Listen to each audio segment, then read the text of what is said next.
Step 1, wake up early, gonna rise with the sun. Step 2, get some good, some food in you. Step 3, think real hard about what you wanna be. Step 4, everybody just do your thing. Wake up, today's gonna be a good day. Wake up, today's gonna be a good day. Wake up, today's gonna be a good day.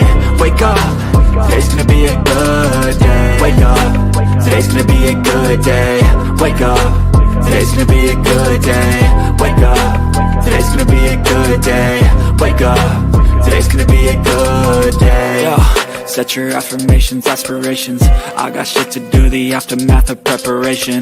Good food, good mood, blood in circulation. One step at a time, yeah, that's how you make it. Set a goal you control and the steps you take them. I try to pick one thought, have some concentration. And if I make a mistake, it's called education. I try to do this every day, call it replication. Wake up, today's gonna be a good day. Wake up, today's gonna be a good day. Wake up, today's gonna be a good day. Wake up, today's gonna be a good day. Wake up, today's gonna be a good day. Wake up, today's gonna be a good day. Wake up, today's gonna be a good day. Wake up, today's gonna be a good day. So life ain't easy, yo, I think there's a reason though. Ups and downs, just like every different season, yo. Sometimes I'm high, other times I'm barely breathing, though. I always gotta fight and hide from the demons, yo. Negative thoughts are poison, they rot. Head full of flaws, so here come the clouds. They'll never stop unless I can swap all the bad for the good in my head when I'm lost. Yeah, so I'ma fake it till I make it.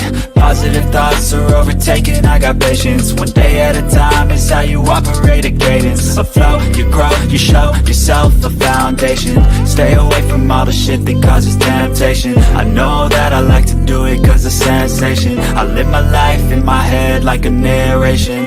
Don't expect greatness, do my best, man, I'll take it. Wake up, today's gonna be a good day. Wake up, today's gonna be a good day. Wake up, today's gonna be a good day. Wake up, today's gonna be a good day. Wake up, today's gonna be a good day. Wake up, today's gonna be a good day. Wake up, today's gonna be a good day. Wake up, today's gonna be a good day. Wake up early, gonna rise with the sun. Step 2, get some good, some food in you. Step 3, think real hard about what you wanna be. Step 4, everybody just do your thing.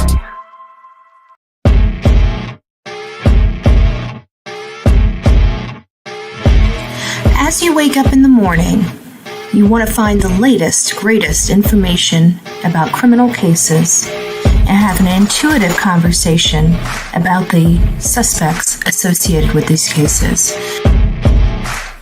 Head over to the Bullhorn Betty channel on YouTube.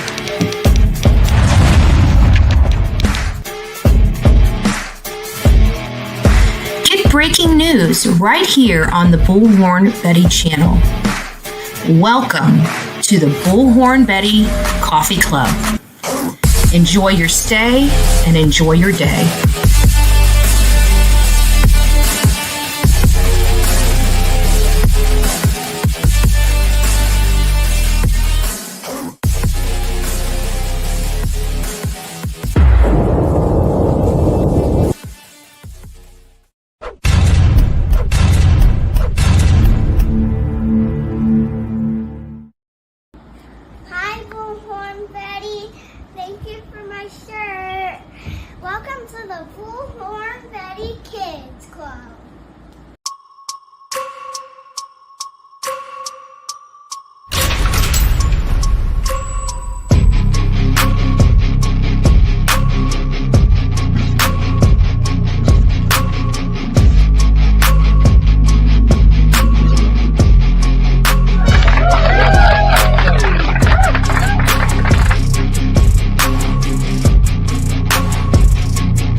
survive the work week.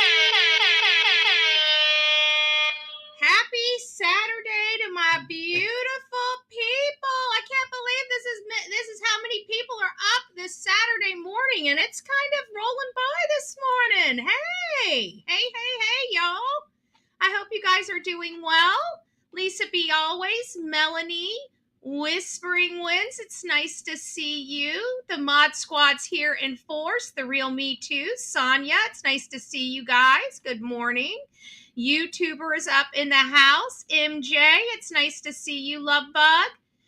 Who else do we have? We have Girl Mom up in the chat this morning. It's nice to see you, Girl Mom. God bless you for being here. Thank you. Nanette is up in the house. Good morning, Nanette. It's nice to have you as well. Good morning, Phil. Phil is our visitor from across the pond. We are so happy to have her. We actually have quite a following. More than I thought from people overseas. So for all those that are visiting us from overseas, thank you for being here. And God bless you for taking an interest in the stuff that goes on in this country. We appreciate the advocacy. K-Star, it's nice to see you. Our beautiful Brenda Sue is up in the house. Look who it is. We've got Mama Bear of 10. Well, good morning, Love Bug. I hope you are doing well. I hope you're doing well. God bless you for being here. It's been a while. At least you may have been here, but when I'm talking, I can't see the chat, so I don't want to say you. And you're like, Betty, I've been here. I'm sorry. But it's nice to see people I haven't seen in a while. Marianne, good morning. It's nice to see you. Good morning. Me and you is up in the house. Hello. Let me get my little thingy back here so I can scroll a little bit better. Kelly, good morning. It's nice to see you. Phoenix Moon is up in the house. Good morning. Telling us, what does she say? Good morning, beautiful people. I love it. Dee's Mystery Obsessed. Good morning, Love Bug. I hope you are doing well. Good morning. We got Kimberly up in the house. Hey, love. I hope you're doing well as well. Let me see who else we're missing. Little Orange Man. It's nice to see you. Good morning. Sharon, it's nice to see you. Big Mac Mike. Look who it is. Maybe I should use this one because we know we're all doomed. Big Mac Mike shows up. I'm just joking. Me and Big Mac Mike are like tight like this. Hey, what's up? What you doing? It's nice to see you. Who else do we have this morning? Good morning, everyone. I know I was a little bit kind of scatterbrained yesterday. That's all right. I took my vitamins yesterday evening. I got a good night's sleep, thank God. Good gracious. I thought the last few nights, my bones have been aching. And I don't know why my bones are aching, but they've been aching. So last night, I'm like, you know what? I'm getting up. I've been forgetting to take my vitamins in the morning. I'm taking my vitamins and 2 ibuprofen before I go to bed. And guess what? I slept, and I slept hard. No waking up in the middle of the night until 4 o'clock this morning. The problem is I woke up at 4 o'clock this morning. Delilah's running around. I take her out. She doesn't want to pee. You know, the whole love fest we have when she likes to just go out and sniff around at 4 o'clock in the morning. It's my favorite thing in the whole world. If you guys don't know what my favorite thing in the whole world is, it's being out in the dark with a dog, not knowing what's outside, but her just, sniffing around. Her a black dog, by the way. So when there's no lights, I can't even see where the heck she's at. I mean, it's just great. My favorite time of the morning. Not. If you guys heard a little sarcasm. We love Delilah. We just don't like her pottying. But I digress. I ended up getting up early and I started working. I started responding to emails, started doing my morning stuff. And then all of a sudden, a bout of tiredness just went right over. And I wake up about, 8 o'clock in the morning. I'm like, okay, this is what this feels like. Interesting. Guess it's time to get my butt up. She's laying on my chest, licking my nose. I think she probably has to go to the bathroom at this point, right? Since she decided to lollygag out in the front yard at 4 o'clock this morning. No, she didn't need to go to the bathroom. She just wanted to go outside to play with the dog next door. And so she was like a wildebeest on the dog next door, and they just decided to hop around and play all morning. And Emily's like, And Delilah's like, hey, can we do it again? Can we do it again? Come on. And this one, dog like, I'm like, okay, well, it looks like it's time for us to go home. Phil, it's nice to see you. It's nice to see you. 10 months. It's hard to believe. It's up. You must have heard me calling your name. Come here, birthday girl. Say, I'm a big girl now. I'm a big girl now. Come on. You can do it. Come on. There you go. There you go. Thank you. I love the big old long tongue down my throat in the middle of a show. It's awesome. It's awesome. Thank you, Delilah. So here's the birthday girl. If you guys missed, she's officially 1 year old. A whole year old. I can't believe it. I cannot believe it. I cannot believe it. I can't believe it. I'm sorry. I just can't. And in 2 more months, it'll be our anniversary, a full year together. I just can't believe it. She has brightened my world immensely. If you guys are alone and you don't know whether an animal is right for you, take the depression question, right? Are you feeling like nothing's going your way? Are you feeling a little lonely? If your answer is yes, that's what dogs and cats are for, okay? Just saying. If you feel like you want to get a little more mobile, you want something to take, dogs are perfect. If you want a little more low maintenance, but you just want the cuddly, cats are perfect. Cats are perfect, right? Cats are perfect. So that's the test. That's the test. If you say yes, you probably need to say yes to the dress, or yes to the dog, or yes to the cat. Just yes. Me and you, it's nice to see you, little orange man. I think I said hi to you guys already. Christy, it's nice to see you. Good morning. Good morning. Panda Bear's mom is up in the house. It's nice to see you. Good morning. Irony Rose. Ooh, like that name. I like that name. Who else do we have? I think I said hi to everybody. Let me just keep going. Christy, I didn't see you. There's another Christy. Good morning, love. I hope you're doing well. Frank's up in the house. Hey, Frank. It's nice to see you. Devlin Tate, age 18, missing April 21st, 2025, wearing a black zip-up hoodie and red t-shirt, blue jeans, and cowboy boots. Let's look that person up and see if we can find a picture for everybody. Thanks for advocating, Panda Bear Mom. Devlin Tate, missing. Missing people in America. There's some rumors about missing people in America, y'all. I don't know if you guys heard them. I don't know what to say about it. But let me just go ahead and share this screen real quick with you guys so you guys can see who this is. I'll read. Let me take this down. Again, Panda Bear's mom, thanks for the advocacy. So what we've learned here is Devlin Tate was last seen at Carl's Supermarket in Lake Odessa on April 21st, 2025 at 8:21 in the morning. He was wearing a black zip-up sweatshirt and white t-shirt, blue jeans, and black cowboy boots. Devlin was on foot at the time of his disappearance. I don't like that. It sounds like we have... Yeah, I don't, and this is in Lake Odessa, Michigan. He's pretty tall too, 6 foot tall, 170 pounds. It looks like brown hair, brown eyes. Very interesting. If you guys have any information, if you're from the Michigan family, Lake Odessa PD is 616-527-5737. When I'm live, it is just that easy to advocate for a missing person. Hopefully, Panda Bear's mom, you're also posting that into our Facebook, our Bullhorn Betty Crime Stories Facebook group. That's a perfect place to get that out to, a couple hundred to 1,000 people. So hopefully you're posting that in there. And I know there's got to be some missing person Michigan area.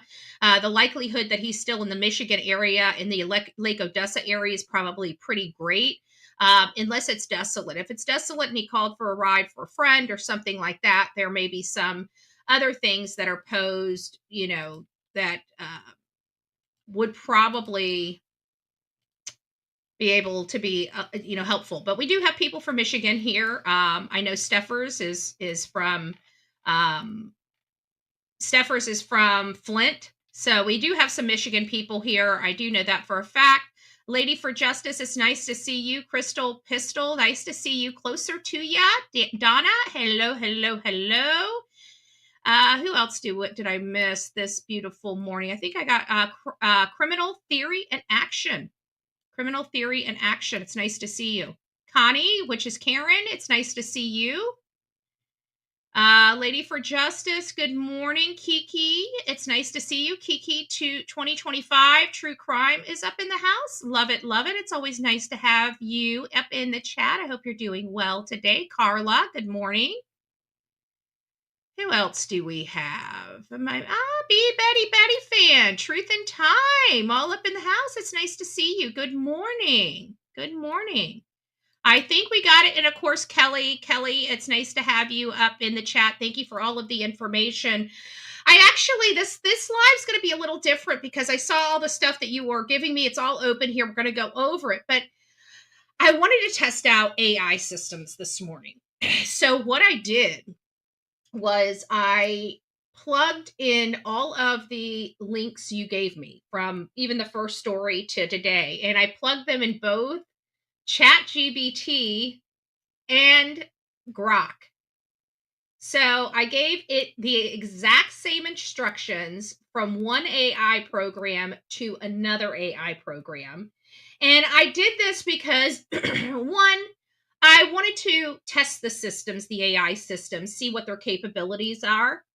One, and two, there was a lot of information that was provided, and I was scared I was going to miss something, right? Miss a critical piece of information. So I found it easy to plug that in. We're going to watch some things here. We already have an update on kind of what this is about. So if you guys don't know who Marsha Norman is, it's this lady, wrong side. It's this lady right here.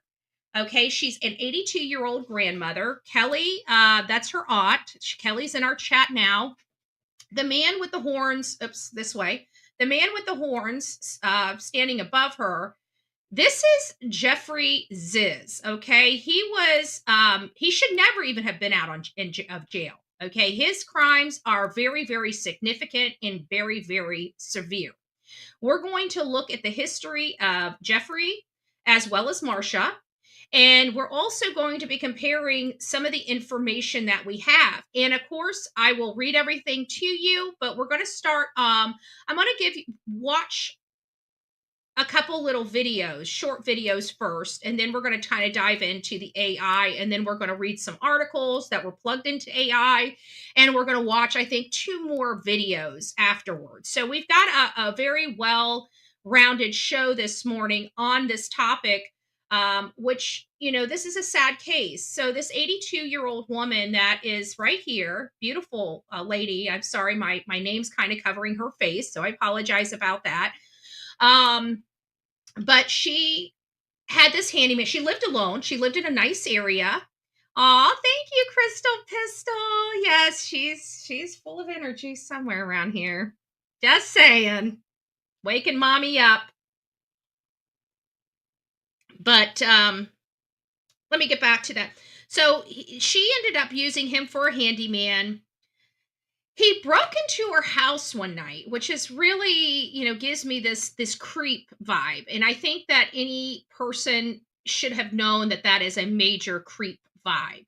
Apparently, when she woke up, he was standing at the foot of her bed. That would have been it for me. I'm sorry. Somebody's in my house when I don't expect them to be in my house. That's it for me. There's no second chance. There's no second chance. It's get the F out and don't ever come back, period. That's just how I roll. Like, if you're not supposed to be here, and you're here, we got problems. I don't know what kind of excuse he gave her, but I digress. At some point, April 1st, she ended up having dinner with him, maybe to discuss her not wanting to use him anymore, maybe just being nice, trying to, you know, tone things down. Maybe there was high, you know, tension between them. There was a couple times she told him, let's keep it professional. So it sounds like maybe he was hitting on her. She may have felt uncomfortable. I don't know. I'm filling in a lot of information. Long story short, is it is believed that while they were having dinner, he unalived her. Oh, Lady Justice, thank you for the super sticker. Let me go over to this side and see what the super sticker. Aw, I love it. I love it. The little hearty eyes. I love it. I love it. I love it. Thank you so much. Thank you so much. Oh, and we have a few of them. I missed a whole bunch of them. I'm so sorry. Eeyore Blue, member for 5 months, says sweet dreams. See you tomorrow. Oh, it must have picked up from last night. Thank you for that. I guess I missed that last night. So there you go, Eeyore Blues. I didn't lose it. I didn't lose it. Amy M became the newest member of our coffee club last night. So she's up in here. And then we've got Phil. She's 10 months already. Hard to believe. Our beautiful Lisa B. Always love to you. BHB. Back at you, babe. And of course, Lady for Justice. God bless each and every one of you that support this channel. But we found out that this 82-year-old lady was tortured, okay? She was most likely AR'd. We haven't gotten to that aspect, at least to the best of my knowledge. None of that information has been released. The reason why it's such a high probability for me is because this freak had a dossier that outlined what he wanted to do with his female client. And so law enforcement ended up finding her partially encased in concrete under a shed in Olympia, Washington. And then when they did the autopsy, they found out that she was bludgeoned and a nail gun. That's what people use for roofs, putting on, what is it, baseboard, framing, that type of nail gun. Yeah, that was used on her. She was tortured for hours. I can't imagine that was the last moments of this beautiful lady's life and the fear she must have been going through. And think about it. She was probably begging, asking, why are you doing this? And he just turned into a monster that she had never seen. The problem I have is this man should have never been out of jail to commit such a vicious crime. Aw, Pamela, treats for baby girl Delilah. Thank you so much. I will absolutely make sure she gets some yummy, yummy treats. She's very picky on her treats, so I gotta buy small packages and see how well they do, and then I'll buy larger packages. So without further ado, before we run that one, this is a parent beware. Okay. I've got a lot of young people that watch this show that have teenage children that if they haven't already gotten their driver's license, they will be getting their driver's license. We have to remember our children, especially boys, okay? They like speed. They like things that go boom, right? But we have to understand that a vehicle is very dangerous. It is a very dangerous, and it can be turned into a weapon if going too fast. Even when the person doesn't want to hurt somebody, it can hurt somebody and unalive somebody. Okay? This young boy, which is very upsetting to me because there were so many things that these parents could have done differently to change the outcome of this. Their son took their car and raced it and got into a car wreck and totaled mommy and daddy's car. That should have been clue number one. He was irresponsible for a vehicle. From my understanding, it sounds like he got a vehicle number 2. And I don't know, it was unclear who wrecked that, whose vehicle that belonged to, but it sounded like he wrecked that vehicle as well. But that wasn't enough. Parents still did not take his driving privileges away. I'm sorry.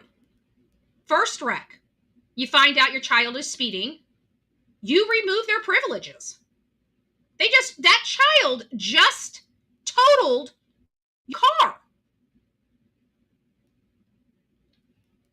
I don't understand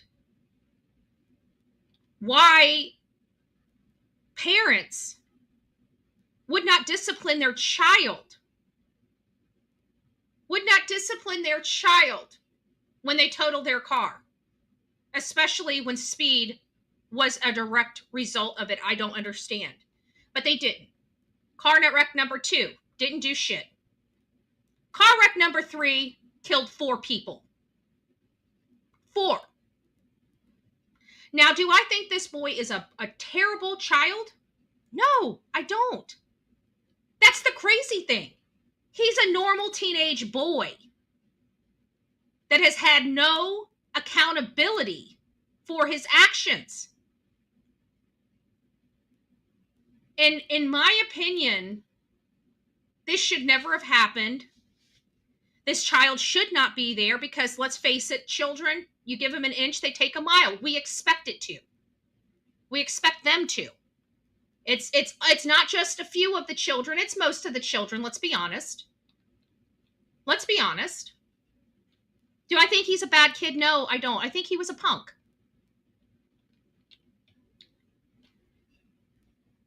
I don't think he ever intended to take anybody's life, but he did. But this is my problem I have. This was so preventable with proper parenting. This was so preventable with proper parenting. So I think it's important for me to scare the shit out of my parents in my chat because I want them to be proper parents with their children so they don't wind up here on the Bullhorn Betty channel. So let me scare the crap out of you guys because this is a true crime case with a kid that is scared shitless right now because he's going to have to do some serious time because he took out 4 people. 3 of them were children. And it was because he wanted to race. It's a normal, I'm sorry, but whether people say, oh, it shouldn't be normal, it's normal for guys to want speed, right? We know that. As parents, we have to understand that this could be our child. So before we get started, I wanted you guys to see this child. I want you guys to look at your own children and say it's not going to be them. Because if your child wrecks your car and is going an obscene amount of speed, if you are not doing something, then if this is your fault. And I don't mean to hurt people's feelings, but they could have done something to this boy before it got to this situation. And 4 people could be alive today to live out their life. To me, I expect children of his age to do stupid, boneheaded crap, and I expect the parents of these kids that do boneheaded crap to discipline their effing children, not give them keys to another blessed car. So let me go ahead and get you guys good and scared before we move on and talk about the topic of conversation. This is going to be a little long-winded. We'll be here as long as we need to get through the stories we have. Today, because of a tragedy that should have and could have been avoided.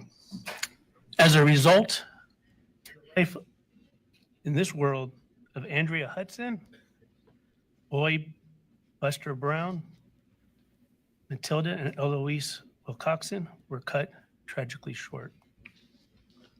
2 others, Nolan and Charlotte Hudson, were seriously injured and who will endure pain that shall not be ignored. In an instant moment, the lives of these families, friends, schoolmates, teachers, mentors, neighbors, soccer teammates, running partners, and first responders were shaken and altered forever. The folder of letters that I received, the comments today, the photographs, the video, demonstrate the pain and speak of pain and sorrow and fear and haunts and struggles. And I read about clouds of grief and the holes in their hearts.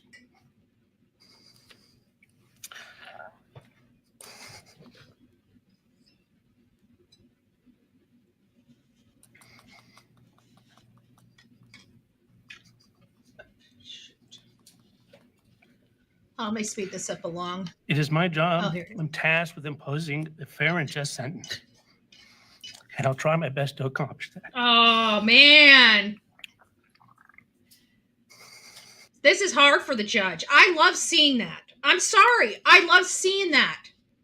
Not that I like seeing a judge cry,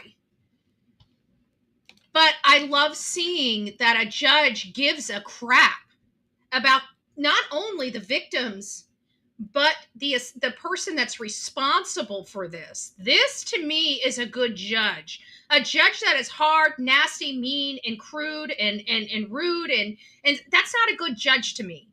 A good judge has emotion. And it being a judge is not supposed to be easy. But this right here, this was very hard for this man. Why? Probably because he's got a child at this kid's age. And this is probably pulling on his humanity strings, but he has a job to do, and that job is very difficult and hard. Outer Banks, I saw that you became the newest member of the crazy crew we call the Coffee Club, i.e. the Insane Asylum.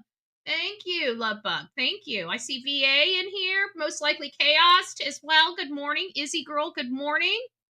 It's nice to see you. This is hard. Think about the first responders that had to show up to that scene. 3 beautiful children gone, wiped off the face of this earth. Young children. This is hard. I like, not that I love seeing a judge, emotional. I don't want this to ever be in front of a judge, right? We should be responsible behind vehicles. But young kids do stupid stuff. I was a young kid. I did stupid stuff. Okay? You were young once. You probably did stupid stuff as well. But what I like to see is a human wearing a robe, not a robot. And I feel like we've got a human behind here. He has a tough job to do, but he's going to weigh the good and the bad. And seeing how emotional, how much he struggles with this emotionally, tells me he's going to try his hardest to find the fairest sentencing, even though the sentencing is going to be pretty tough.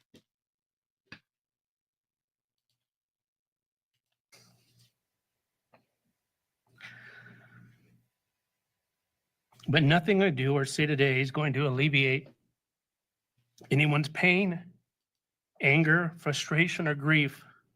I sincerely wish it could. But sadly, the law falls short of that promise. Chris Marie, sorry. What I hope, however, is that the memories of Andrea, Buster, Matilda, and Eloise are not tethered to that tragic event for today's hearing, but how they were described in the letters and the comments today.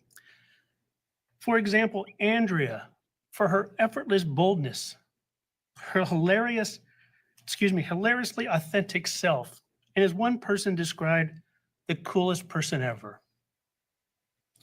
Remember Buster for his laughter, his warmth, light and energy, and his vibrant source of joy. Someone else described, and please remember Matilda for her kindness, her sweetness, and her joyful disposition. And Eloise for what someone described as her spunky and good-natured curiosity. And remember to check in on the well-being of Nolan and Charlotte.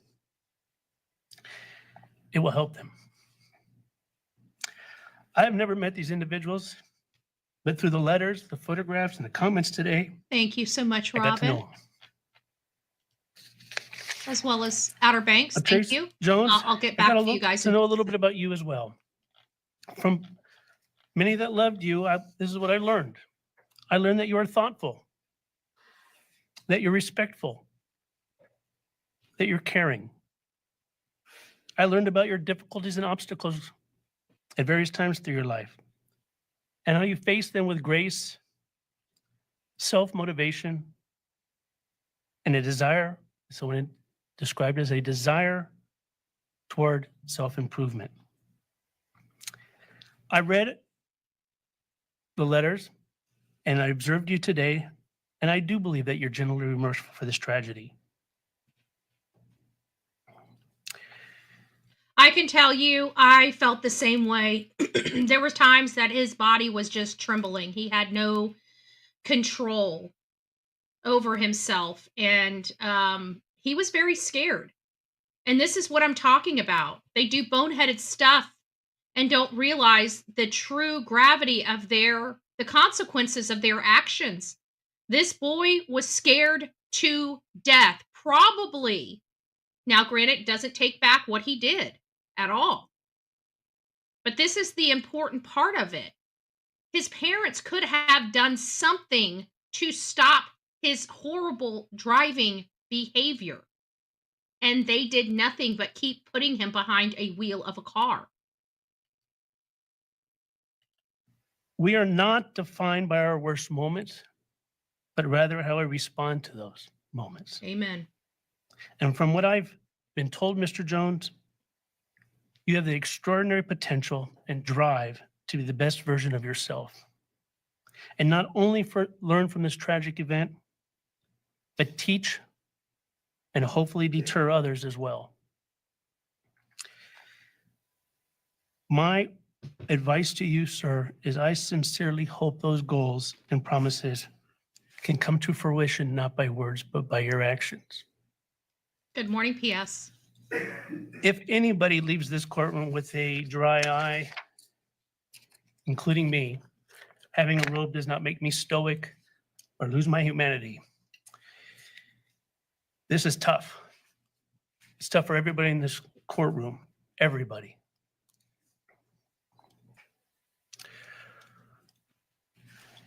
I'm obligated under the law to follow certain criteria and sentencing guidelines. The criteria that I'm tasked to look at to determine a just and fair sentence is whether the punishment for the criminal offense is proportionate to the seriousness of the crime. Does the sentence respect the law by providing a just sentence? Does my sentence or a sentence protect the public? But also, does it offer an individual who's pled guilty an opportunity to improve on himself or herself? And does it reduce the risk of reoffending by protecting the community? I know these lawyers. I've known them for a long time. They're experienced.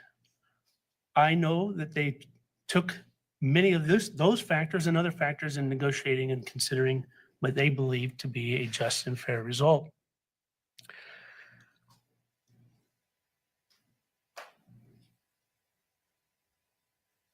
I am going to follow the agreed recommendation and impose the following on counts 1, 2, 3, and 4, 210 months to run concurrent with each other and concurrent with counts 5 and 6. On counts 5 and 6, 84 months to run concurrent with each other and concurrent with counts 1 through 4, 18 months of community custody on counts, at all counts, that will enter in no contact with the families of the Hudsons, Wilcoxons, and Browns. Restitution, which my understanding is to be determined at a later date. Is that correct? That is correct, Your Honor. And what is your client's position about being present for a potential restitution hearing? Your Honor, my client would waive his presence. Will impose the $50 Title 46 fee, the $500 victim penalty assessment fee,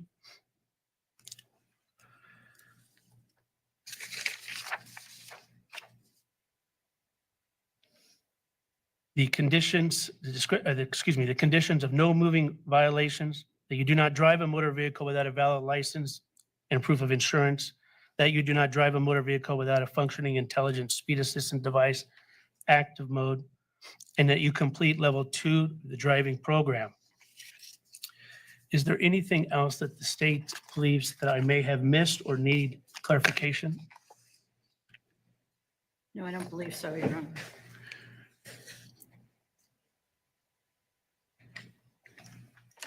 Defense? No, Your Honor.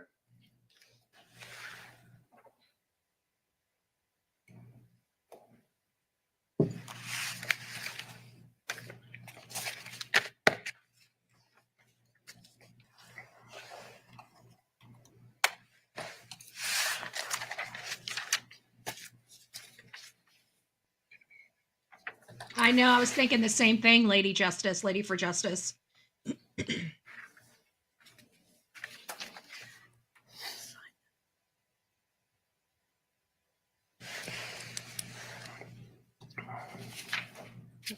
Hey, Medic Biker. Riv, it's nice to see you.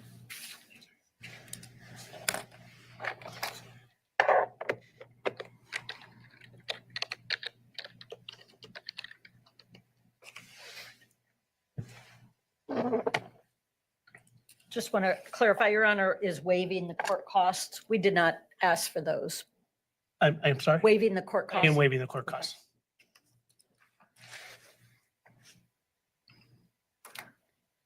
Some say his kid is young. He is young. He looks like he was a well taken care of child. And I guarantee he had great parents. But sometimes parents have to be parents instead of friends. This was a situation where this kid was caught multiple times, multiple automobile accidents, citing speed as being the contributing factor. He's not a bad kid. Okay? And he's now about to serve 17.5 years of his life behind bars when a groundation could have probably solved a lot of this. As a parent, if my child totaled my car, do you think I would ever give them the keys? No. You want a vehicle? Go out and work for it and earn it yourself.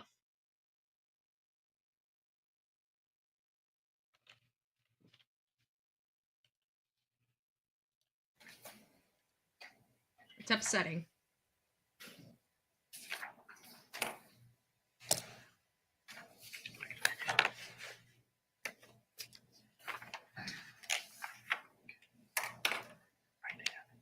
I agree with that.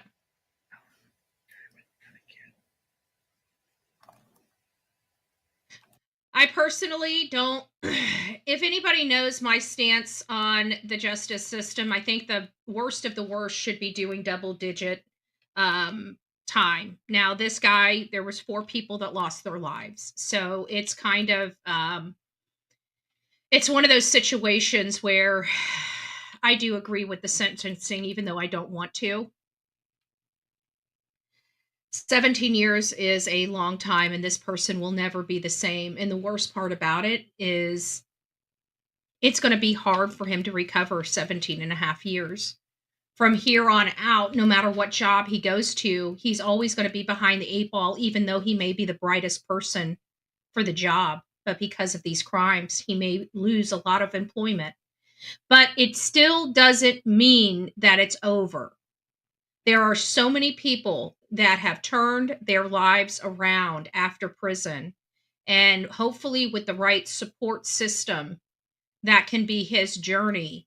Maybe this situation, we have to look at the silver lining. This is his path God put out for him. It's a path that he didn't have to take, but he's here. Maybe he's here to help save somebody else in jail. We don't know what his true his truth is and what path he's going to take. Is this going to change his life forever? It will. But so did that wreck. That wreck is what changed his life forever.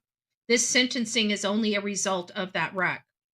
And like I said, that was wreck number 3. And I think, if I recall correctly, in a matter of a year. In a matter of a year. I'm sorry. I don't believe in belting a teenager, but I don't know. If he totaled my car out, I'd probably have to undo the belt on the hips. I'm sorry. I'm sorry. But this is no laughing matter. I want you guys to understand this, because I don't want this to be your child. I don't want this to be your grandchild. If something like this happens, kids, let me just tell you, they're going to get in a wreck. When a child drives, the probability of your child, when they first drive the first 2 years, it is a ridiculously high statistical rate of how many will get into an automobile wreck in the first 2 years. It's a very high probability.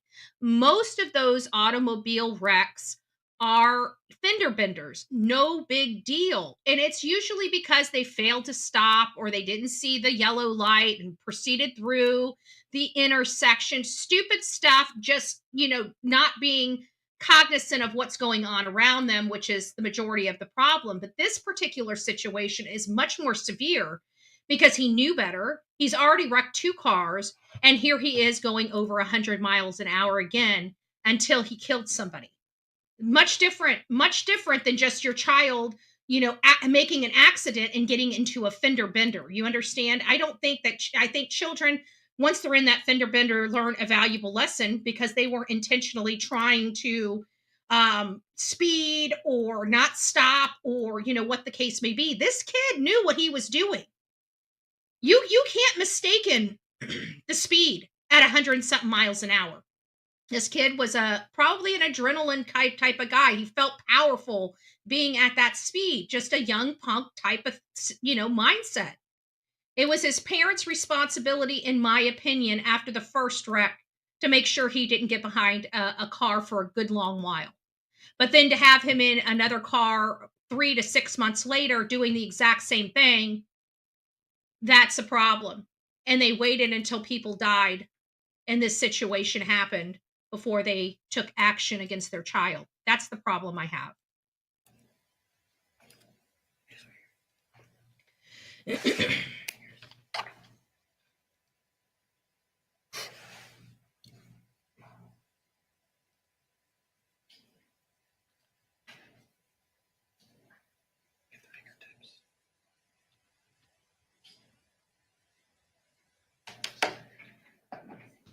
Let's just see if we can speed this along. It's just going to be a lot of dead air. Families actually. I'm sorry. Somebody may want to talk to you.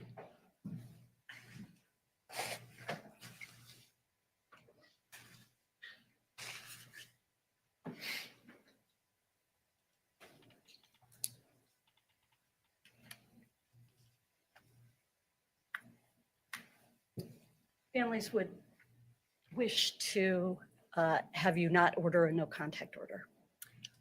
They are open to Mr. Jones. Some restorative contacting them. justice. At some point, Some- they are open to Mr. Jones contacting them, and they do not want the lifetime no contact order. See, that's very big of the family. The family, from what I hear, is religious and prays. And the father of one of these children didn't want to have the hate in his heart for this boy.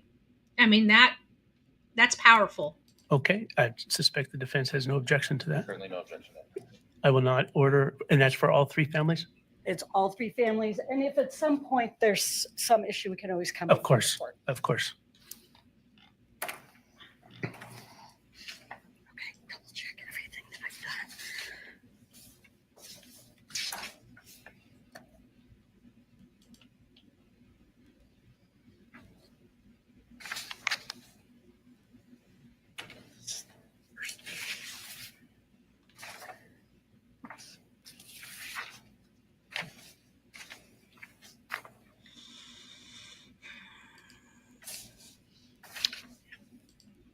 Okay.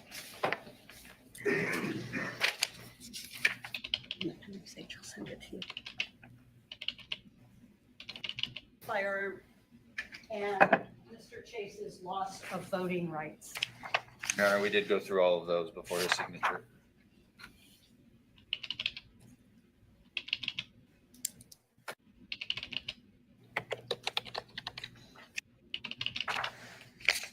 Okay, we should be getting close to the part. They're just doing paper right now.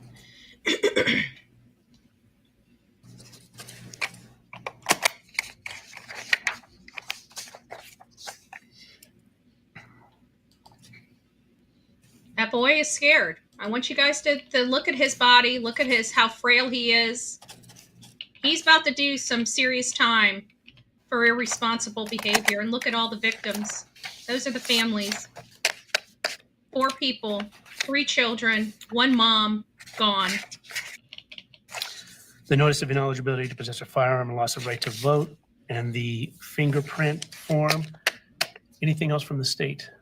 No, Your Honor, I will need to serve Mr. Jones with his notice of ineligibility to possess a firearm Mr. Jones, you cannot be near a firearm.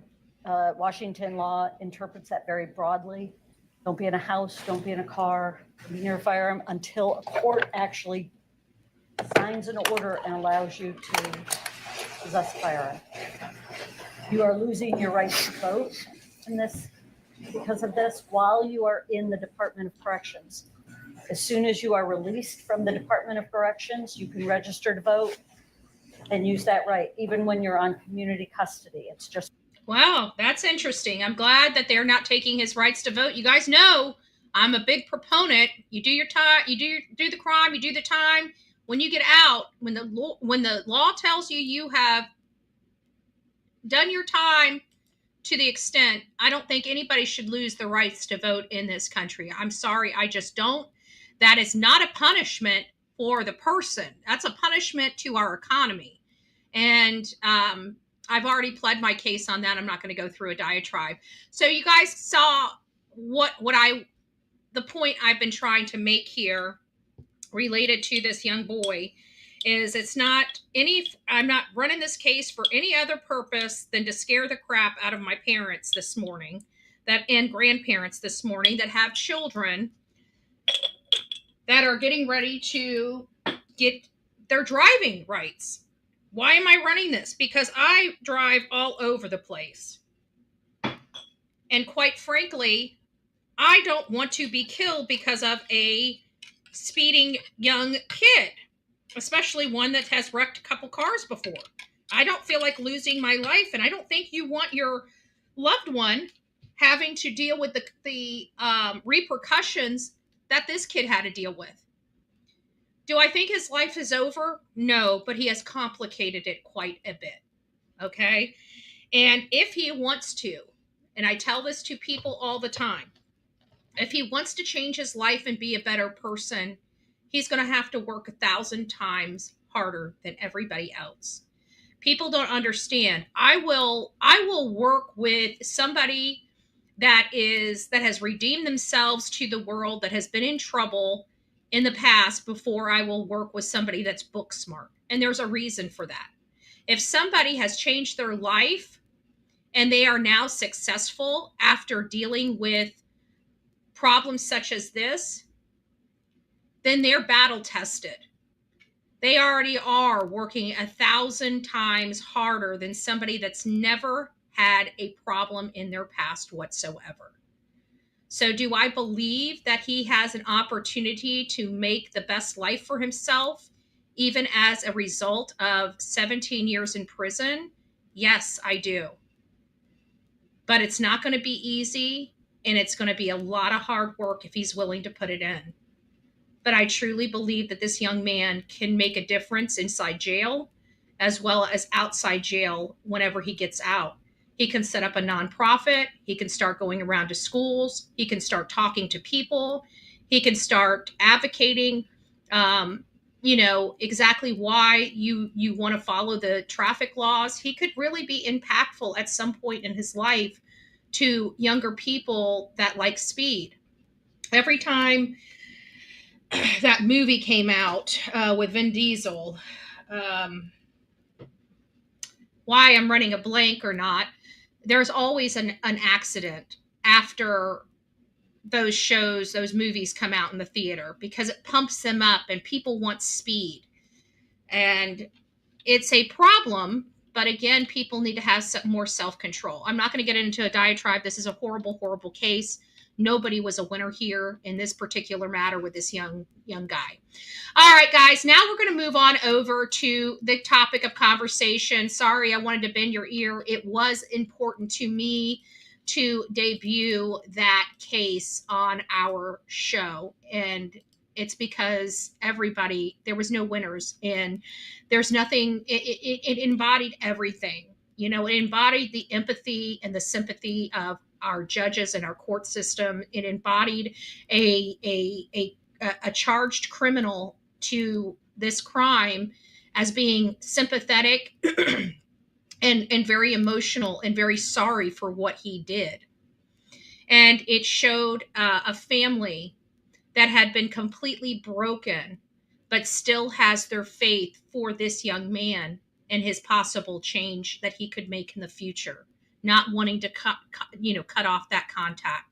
This really was the embodiment of what I see a lot of the times in our justice system when it comes to these cases. Accidents happen, but we have to take responsibility. Was this an accident? It was an accident, but it was an intentional accident, in my opinion, because he intentionally chose to speed. And that speed was a factor in the death of 4 people, and he has to be held accountable. So getting on with our topic of conversation, which is the story of Marcia Norman. Marsha Norman, again, if you weren't here for the beginning part of the show, is an 83-year-old grandmother that trusted the wrong handyman. The critical issue here is the handyman should have never been out of jail. He should have still been in jail because he was accused of SAing children. And our government and society knows these types of people don't get rehabilitated.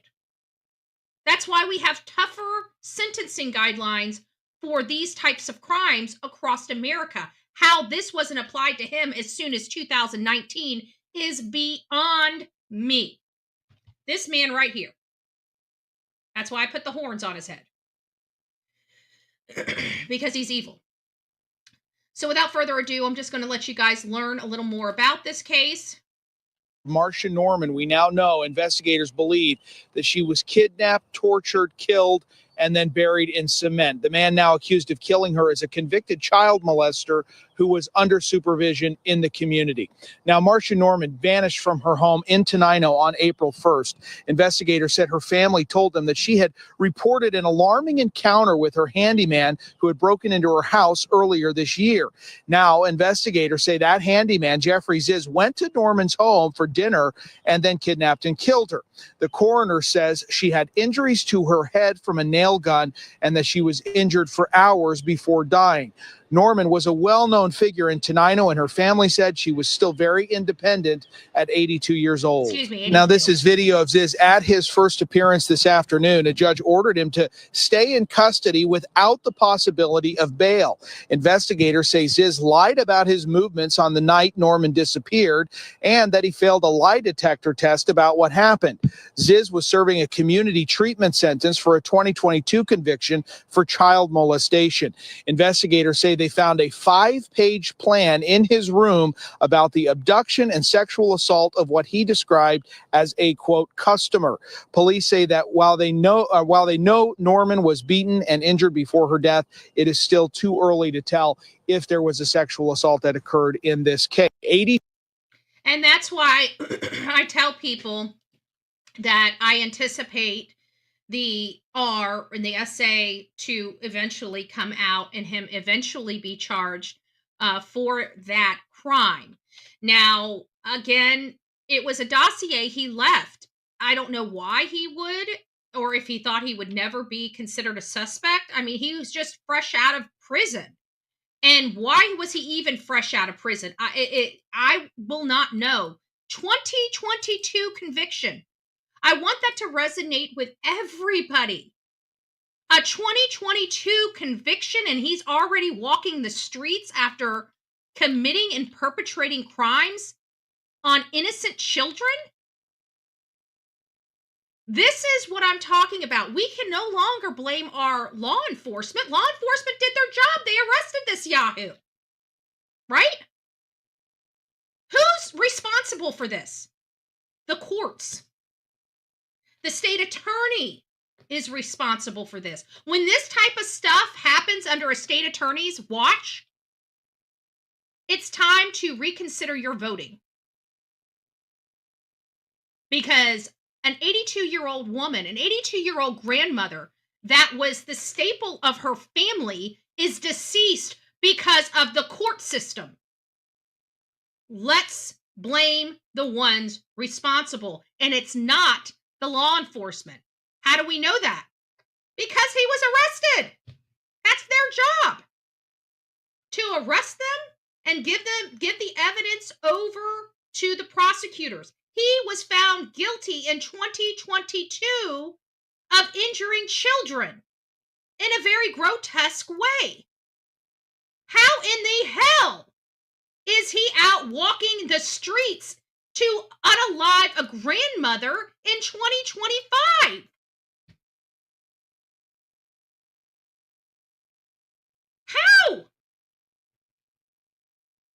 And this is the situation we are dealing with in this case. Now, this handyman that should have been in jail was over at this lady's house. Now, granted, let's be honest, it doesn't seem like she would be his type since he was arrested for children. But it shows you these S-deviants really don't care. It's about dominance. It's about power. This man used to be a man of God. Used to be a man of God, a pastor, folks. So anyways, like I said, Kelly has been sending me some stuff about the case. So I went ahead and plugged it into AI. I plugged it into 2 different AIs. So I want you guys to understand what I had asked it. This is what I had asked it. With all the articles I plugged in, which I plugged in, I think you sent me, Kelly, like 10 articles and 2 videos, 1 Instagram, 1 YouTube, not either one that I just showed this morning, but 2 different ones that I will show here in just a second. So this was my exact request for all of those articles sent to me by Kelly. I said, please review the articles and footage I provided below. Please take all the information added, provide me a complete and detailed breakdown with accurate dates, location, and all details about the victim and assailant. Please, and I said, provide me with the report about victimology and criminology. Please also complete a behavioral and psychological profile on both the victim and assailant. And finally, please provide me a detailed bullet points. So what I got, we're going to go first over the chat GPT response, and then we'll go over the Grok response. They said, because was honest about essay has done that's another twisted. I mean, for a person to be able to do that, it just shows another level of monster to me. You know, this is I can't with these disgusting sickos. I just can't. So here's what the report was. It says full report on case of Marcia Norman and Jeffrey Zizz. This is what the case overview shows in ChatGPT. Victim Marcia Norman, they've got her as 58 years old, which clearly is not right.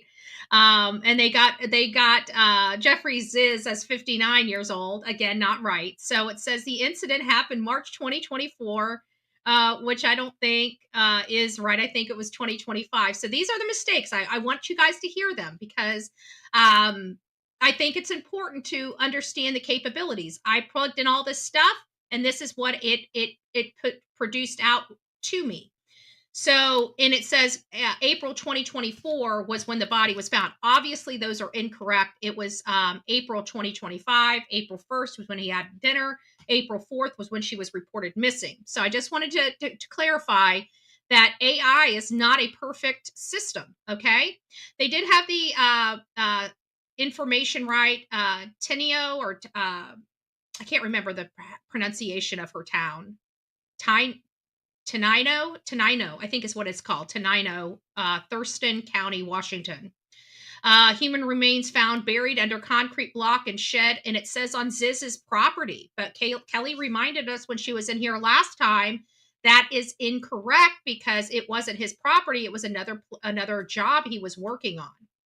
So let's do the chronological timeline based upon these articles that I plugged into the system and see if we can make heads or tails. Now, I don't know why it's picking up 2024, but it is. So the chronological timeline is absolutely incorrect from the stuff that I plugged in. And it says pre-2021, Jeffrey Zizz has a long criminal history, including convictions for multiple S crimes against children, previously served time in prison, and it says was a RSO.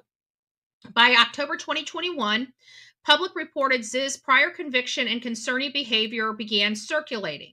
March 2024, Norma was reported missing. We know that that's not true. It was April 1st. She had dinner. April 4th, she was reported missing. 2025, not 2024. Under April, it says law enforcement served a search warrant on Zizz's property. Marsha's remains were discovered under a concrete slab and inside a shed. And Zizz was arrested and charged with first-degree murder. So we already know that this report is incorrect, just off the top. So before we get into the criminology report of Jeffrey Zizz, let's go over to Grok and see if they might have this a little bit clearer. Now, the same instructions, it was a cut and paste. So the same instructions were provided in both of these programs. Now we're on Grok. Grok has the basic information, a job that Marcia got him. Okay, gotcha. So here is a breakdown. Grok seems to get the information very clear. So much more clear than ChatGPT. So according to the breakdown in Grok, it says the timeline, location, and key details. Victim, Marcia, 82 years old, a resident of Tunheim, Washington. That's exactly correct. Assailant, Jeffrey Zizz, 47 years old, a handyman, Army veteran, father of 5, former pastor, and convicted of SA. Location of crime, Marcia's home in Tunheim, Washington, where the murder occurred. Location, and then the human remains were found in Olympia, Washington, under a shed, partially encased in concrete. So far, ChatGPT versus Grok. Grok seems to have all of the details accurate so far. So here are some key dates. In June 2000, excuse me, let me just turn my phone off. I got a cough.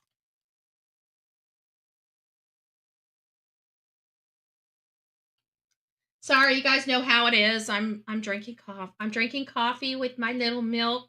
Isn't this cute? Look at this. I got this for like $10. It's the cutest little thing in the whole world.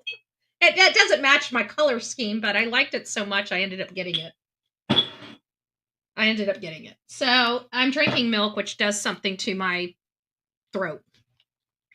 So June 2019, Jeffrey Zizz becomes a pastor at Calvary Chapel, North-Thurston.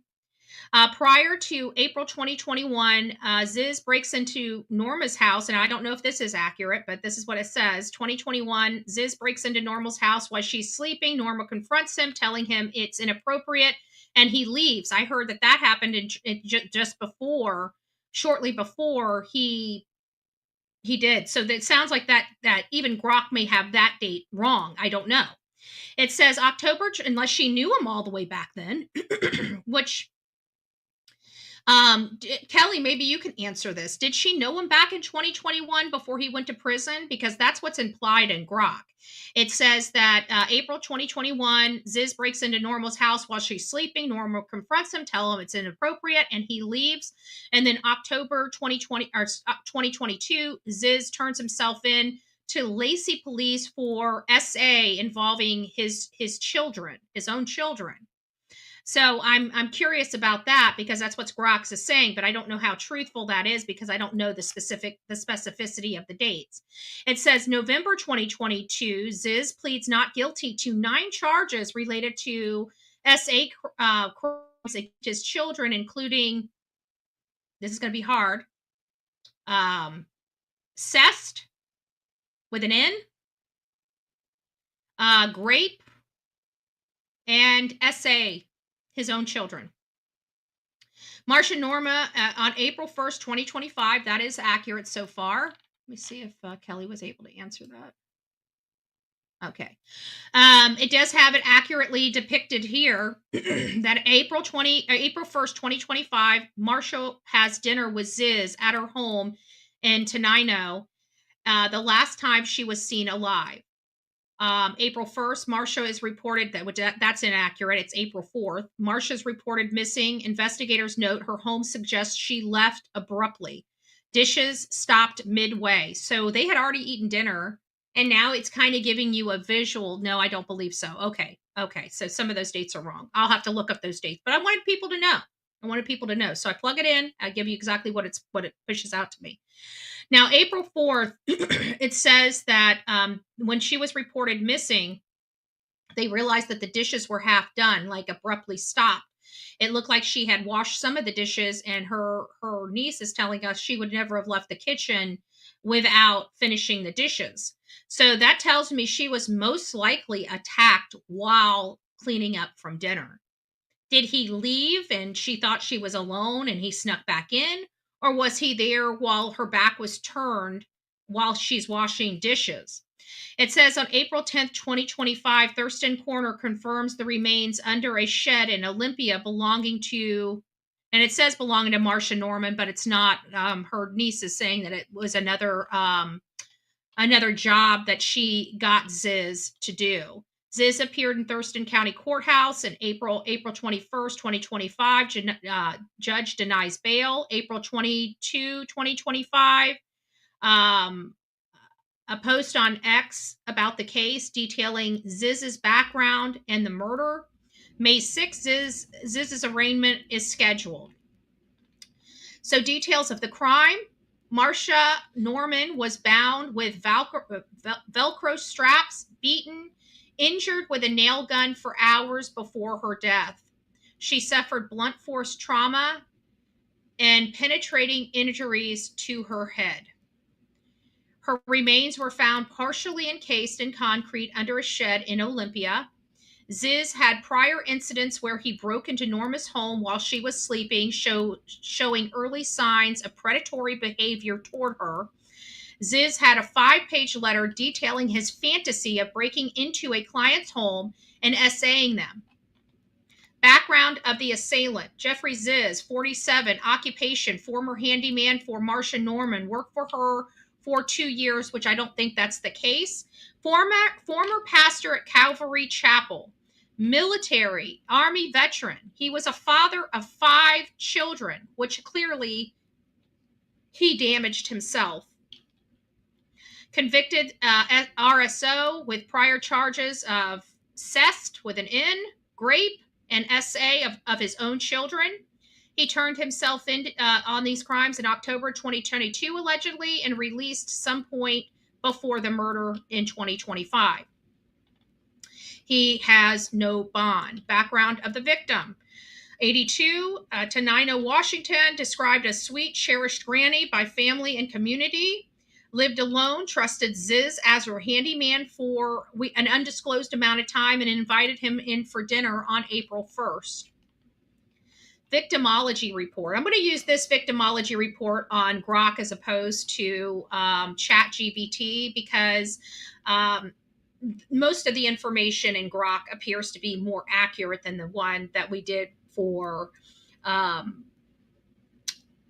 in ChatGPT. So I'm going to have it rewrite in ChatGPT after we're done with this. So she was 82, placing her in high risk category for vulnerability due to physical frailty and potential isolation. She's a female, statistically more likely to be targeted in a crime involving SA or exploitation. Location: Tunheim, Washington, a small town which may have contributed to her trusting nature toward a local handyman. Lifestyle and social factors: Marsha lived alone, increased her vulnerability to predators. She had a 2-year, I'm iffy on this 2-year working relationship with Zizz, but she had a working relationship with Zizz, indicating trust despite his prior inappropriate behavior. Her decision to invite Zizz for dinner suggests she may have been overly trusting or unaware of his criminal history. Risk factors: age and isolation. Elderly individuals living alone are often targeted by predators due to perceived vulnerability. Prior to contact with offenders, Zizz's earlier break-in indicates he had already identified her as a potential target, exploiting her trust. Lack of awareness: Marsha may not have known about Zizz's criminal history as a convicted RSO, increasing her risk. Victim-offender relationship: Marsha and Zizz had a professional relationship, handyman-client. that evolved into a personal one, inviting him for dinner. This relationship allowed Zizz to gain access of her home and exploit her trust. Criminology report. Criminology analysis analyzes the nature of the crime, the offender's behavior, and the societal context. The nature of crime: first-degree murder, first-degree kidnapping, and unlawful disposal of human remains. Method: brutal and prolonged attack using a nail gun, resulting in blunt force trauma and penetrating injuries. The use of Velcro straps to bind the victim indicates premeditation and control. Disposal. Zizz attempted to conceal the crime by encasing Norma's body in concrete and burying it under a shed, suggesting an awareness of forensic evidence and a desire to avoid detection. Offender's criminal history. Zizz's prior conviction for sex crimes against his children, cest with an N, grape, SA, indicates a pattern of targeting vulnerable individuals. His 5-page letter detailing fantasies of breaking into a client's home and essaying them aligns with the nature of this crime, suggesting a long-standing pattern of deviant behavior. Societal context. Zizz release after his 2022 charges raises questions about the criminal justice system's handling of RSOs. The small town setting of Tunheim may have contributed to a false sense of security for Marcia, who trusted Zizz despite his history. Crime typology. Sadistic homicide, the use of a nail gun for hours and binding the victim suggests sadistic element where the offender derives pleasure from the victim's suffering. Opportunistic offender. Zizz exploited his existing relationship with Marcia to gain access to her home. Behavioral and psychological profile of the victim, Marsha Norman. Behavioral traits: trusting. Marcia maintained a relationship with Zizz despite his prior inappropriate behavior, even inviting him for dinner. Socially engaged. Describes as a cherished member of the community, suggesting she was likely friendly and open to others. Routine oriented. The dishes being stopped midway indicates she was interrupted during a routine activity, likely unprepared for the attack. Psychological traits: naive, optimistic. Marcia may have believed in giving people the benefit of the doubt even after Zizz's earlier break-in. Vulnerable. Her age and isolation may have made her feel more dependent on others, such as the handyman, for support. Lack of suspicion. She likely did not perceive Zizz as a threat, possibly due to his role as a former pastor or her lack of knowledge about his criminal history. Behavioral and psychological profile of the assailant, Jeffrey Zizz. Predatory. Zizz's history of targeting vulnerable individuals, his children and Marcia, and his prior break-in at Marcia's home show a pattern of predatory behavior. Manipulative.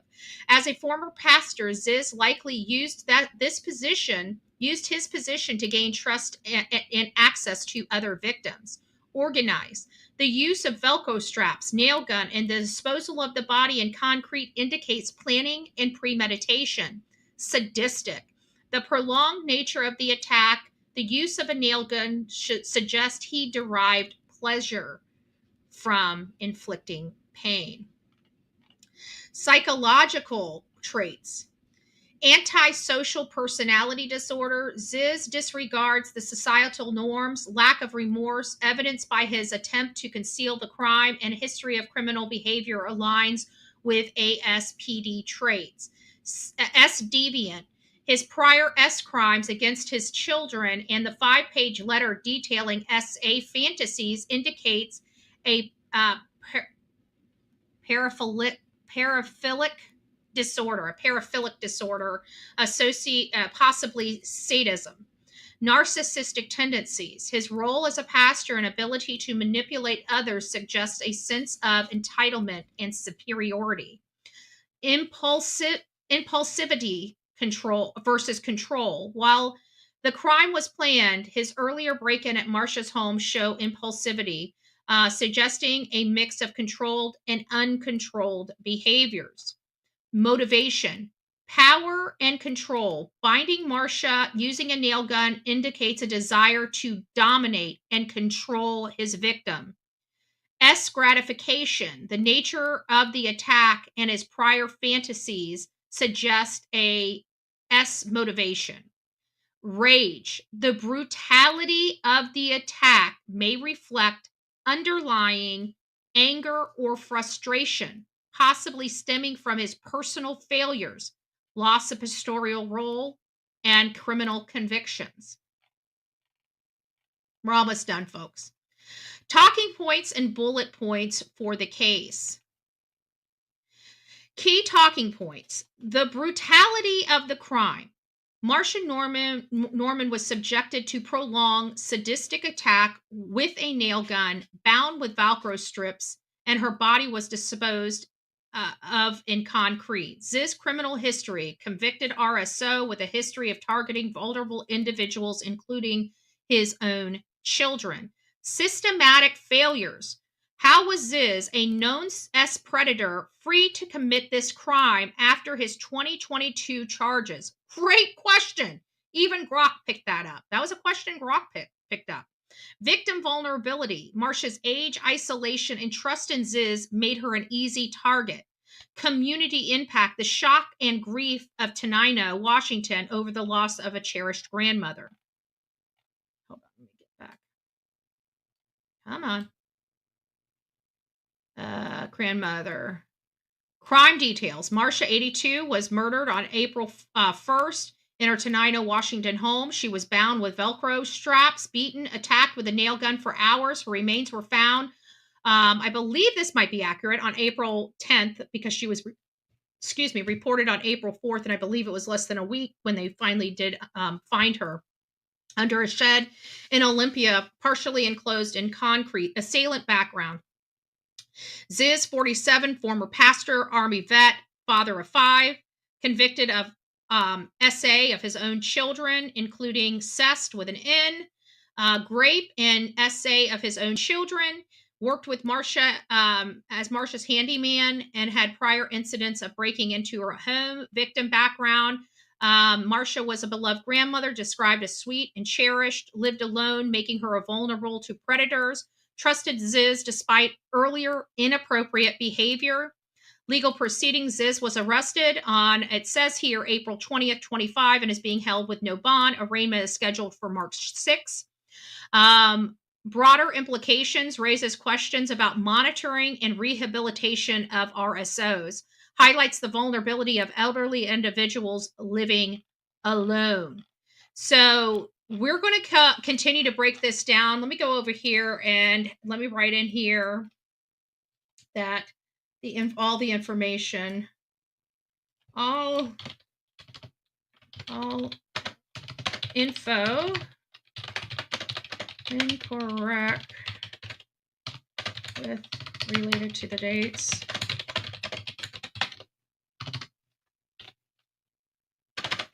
Please review and rewrite.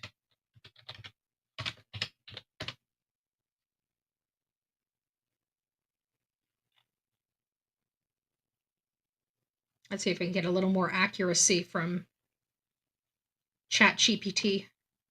Ah, it got it right. So I just needed to plug it back in. So it has now updated accurate case facts. Marcia Norman, 82, resident of Tenino, Washington, reported missing on April 4th. Last heard from April 1st. That's all now accurate on the ChatGPT. They now accurately have Jeffrey Zizz listed at 47-year-old, prior conviction as an RSO, worked as a handyman for Marcia. And it's also indicating working for Marcia for 2 years. So there must be something in something that you sent me, Kelly, that indicates she knew Zizz before he went to jail. which is interesting. I'd like to find out because this one's also, we have 2 years in Grok, and then I had it reassess the information in Chat GPT. It's corrected a lot of the information and has the timeline almost accurate. And when it's listed under there, it says works as a handyman for Marcia for approximately 2 years. So I'm curious about that. You might want to ask about that. And if you can, let me know. April 1st, Marcia had dinner with Jeffrey Zizz. April 4th, the family became concerned, found her vehicle wallet at home. No signs of her taking her medication since April 1st. April 7th, Idaho State Police find Zizz a truck abandoned after a crash. Arrested later that night in Montana. April 9th, cadaver dogs alerted authorities to human remains under a newly built shed where Zizz had been working. So it's got that accurate. According to Kelly, it wasn't at his house. It was at another client that Marcia Norman helped him get. So April 21st, Zizz appears in court in Thurston County Court. Discovery, Marcia's body found wrapped in Velcro restraints, buried under concrete. Cause of death, blunt force trauma and penetrating injuries from a nail gun. Coroner called it the worst case of torture he had seen in 25 years. Other factors, Zizz wrote a detailed letter outlining burglary and SA plans against an adult female customer. Zizz initially lied to investigators about the last time he saw Norma. So it did update some of that information and got it very, very accurate. So it's one of those things, we have to trust, we don't have to trust AI, but when we plug things into AI, we can't take it as all to be all because it's only picking up what we plug into it. It's, unless you tell it to go out to outside sources and acquire information, it's reading the information. And I find that Chat GPT can't handle a lot of information at once. So you kind of got to piecemeal it. This one, I threw all the information under one post, where when I've used Chat GPT before, if I feed it information like one article at a time and let it analyze the article and then put the other article in, let it analyze that article, put the other article in, let it analyze that article, I find that I get better results that way as opposed to putting it all in one stream. It seemed like Grok picked it up when I was able to put it all together like that, as opposed to Chat GPT. But again, it's really based upon what your liking is, but always, always, always, even when you're using AI, make sure that the information you're plugging in is true and accurate. You can manipulate the responses of AI. And it's very easy to manipulate the responses of AI because all you have to do is feed it bad information and it's going to spit out bad information. So I love the AI concept. I love the fact that it allows us to do so much more and breaks down stuff so much better, but we're still up against, is it true and accurate? It's probably more accurate than we would like to believe, but there's still some things that it's not picking up on. Like when we had this, I've read those articles. It was very clear the age of Marcia as well as Jeffrey Zizz, but we had AI on Chat GPT pick up a 58-year-old and a 59-year-old. And it's like, there was no 58 or 59 ever even posted in any of those articles. So it makes you question, how did it pick that up? So without further ado, that is kind of our presentation here. We do have a couple more videos, but we are kind of long-winded. Well, I got a few more minutes. Let me show you these videos. These were sent to me. Did we ever play this? We never even played the next one. So we got about 3 videos before we stop for the day. So let's go ahead and play this one. With each passing day, a Tunheim mystery deepens. The folks on Military Road wondering what happened to their neighbor. Marcia Norman, and she lives 2 houses away, and has been missing now for a week, and nobody's heard from her. So Cindy Roush lives a few doors down. She always seemed really sharp to me. Not the type of person that would forget things or wander off. The Thurston County Sheriff's Office says 82-year-old Marsha Norman had dinner with a local handyman on April 1st. She hasn't been seen since. That man, Jeffrey Zizz, is now described as a person of interest in the investigation. One day I had some mail that was delivered to my house that was Marsha's, so I walked it down there. He was actually in the garage. He was a handyman that she hired. I was able to tell the police that I knew he drove a red truck. Investigators questioned Zizz, but earlier this week, they say he left the state for Montana. He's been arrested for an unrelated incident there and has not been charged in connection to Norman's disappearance. We just need to find her. We need to make sure she's okay. Norman's home is right along McIntosh Lake, a shallow man-made lake that at its deepest point is only about 11 feet. Neighbors tell me they've seen search boats out here in recent days, but it's unclear if investigators have found any evidence that would shine some light onto Norman's disappearance. So that's one of them. Let me go over here. Let me make sure we didn't lose our sound. It doesn't look like we did. So let me just load this up just a little bit if I can. It's not because I'm not on this side. Let's see if we can. Come on. There we go. Grandma case in Thurston County. Investigators are saying the last person to see 82-year-old Marsha Norman was a child molester. According to investigators, Jeffrey Zizz, a handyman, had dinner with Marsha Norman. He's the last known person to see Norman. I got my hands on probable cause documents that say Zizz pleaded guilty several years ago to molesting several children who were members of his own family.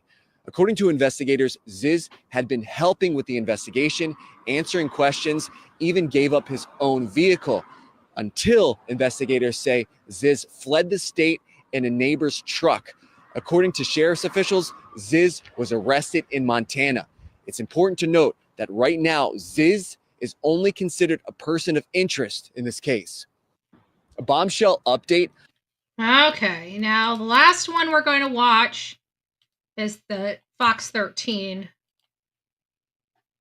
It's about 3 minutes long.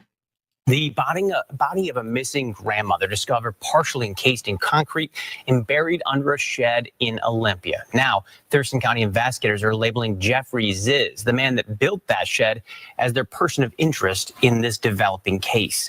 Fox 13's AJ Janavel has been covering this tragic story since the very beginning. And as AJ explains, Zizz was a convicted sex offender that had been released from prison early.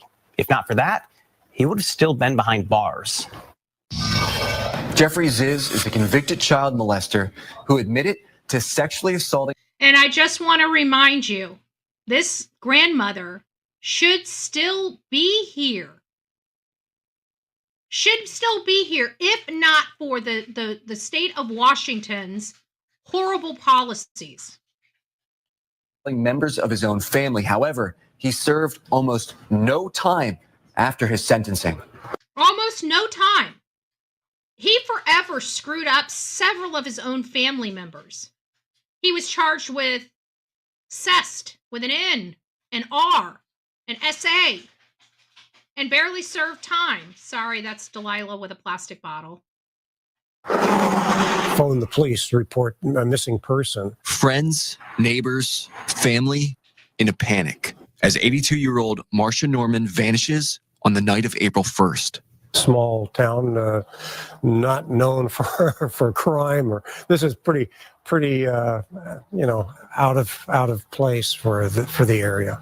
Days later, investigators said they found the grandmother's body hidden under a shed that Jeffrey Zizz built. So we spoke to him a couple of times over the days, just trying to understand his interactions with her, their relationship, how often he's known her, what he was doing at the house, that kind of stuff.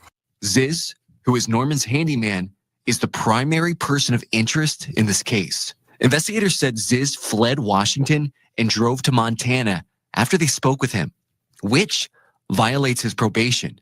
In 2022, a judge sentenced Zizz to more than 8 years in prison for molesting children who were members of his own family. But the Thurston County Prosecutor's Office tells me Zizz spent less than a year behind bars. Less than a year. This is like Hawkins County treatment, right? This is like the sheriff's son's treatment in Hawkins County, Ronnie Lawson. This is unacceptable in our community anywhere in this United States of America. Absolutely unacceptable. That's because of Washington State's special sex offender sentencing alternative. According to court there is no alternative, folks. These people, statistics show us that these people do not recover from this type of brain problem. These people will never change. We cannot give alternatives to these types of things when they're injuring our children. Here in the state of Florida, you're seeking the death penalty for children under the age of 12 doing these things, the death penalty. And they've got special stuff to let these animals out to prey on our children. I'm sorry, folks. If you live in these states that do these types of things, you really need to take into consideration, is this the best laws for your state, your families, your children? Do you want this guy living next to you? If not, vote this nonsense out of your state. You need to start looking at these laws in your state, in your prospective state, and asking, do you want this guy living next to you? If your answer is a big fat no, then make sure he doesn't. It's just that simple. It's just that simple. States that coddle and cater to these types of animals is a huge problem for me. It's a huge problem for me, guys. I definitely don't want this animal living next to me, but I fight here in the state of Florida to make sure that these animals are held accountable, and not just held accountable, but put behind bars for significant amounts of time. Florida, by all means, is not a perfect state, but we protect our children at all costs. At all costs. All right, guys, that is the information we have for this show today. I want to thank all of the beautiful people that came here and showed some support. I want to go back through all of our channel sponsors. Eeyore is, hi, I know, it's been a long time. Come here. I know, you've been down here. You've been a good girl. Come on. Here, there you go. Okay, you've been such a good girl. I know, it's time for you to go potty. You're letting mommy know. I've been online way too long. That's what, when she starts popping in my lap, she's telling me, you can't pull my, hold on, I can't hear. You can't pull mommy's little thingies out. That's a baby. So I want to thank Eeyore Blues, 5-month member. I want to thank Amy for becoming the newest member. I'm gonna tell all the new members at the end, welcome, so just bear with me. Phil, 10 months. Thank you so much. Lisa B. Always, 11 months. Thank you. We have Lady for Justice with the super sticker with the love eyes popping out. Pamela, thank you so much for the birthday gift for Delilah. We'll make sure she gets the best treats ever. We got Outer Banks, which is a new member, but not. She's been here for quite a while. We have a gifted membership from Melanie. Thank you for that. Chris Marie is Betty. Keep doing what you're doing with you for everything. Thank you for that. Outer Banks. Member for 9 months. Like I said, I knew she wasn't new. We got gifted Bullhorn Betty membership from Rob. Oh my God, Serenity. God bless you. I completely missed that. It says, I agree with Washington has horrible policies. There have to be several people out here that should not have been let out, and even their family reunification out here that puts kids back with the parents that should have never have them back. It is so sad. Well, God bless you, Serenity. Keep up the good fight. Get into those counties and start talking to politicians. Things have got to change, but the only way they start changing is when we start speaking up and getting people to help. There's changes out there that can be made across a lot of states, even the state of Florida. We're not perfect. I like the state of Florida's policies on children, though. I do like our policies on children.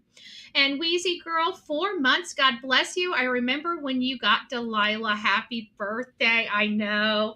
And I remember she was the size of her head when I got her. She was the size of this. Right there. That's about how big she was when I got her. And look how much she's grown. She's such a big girl.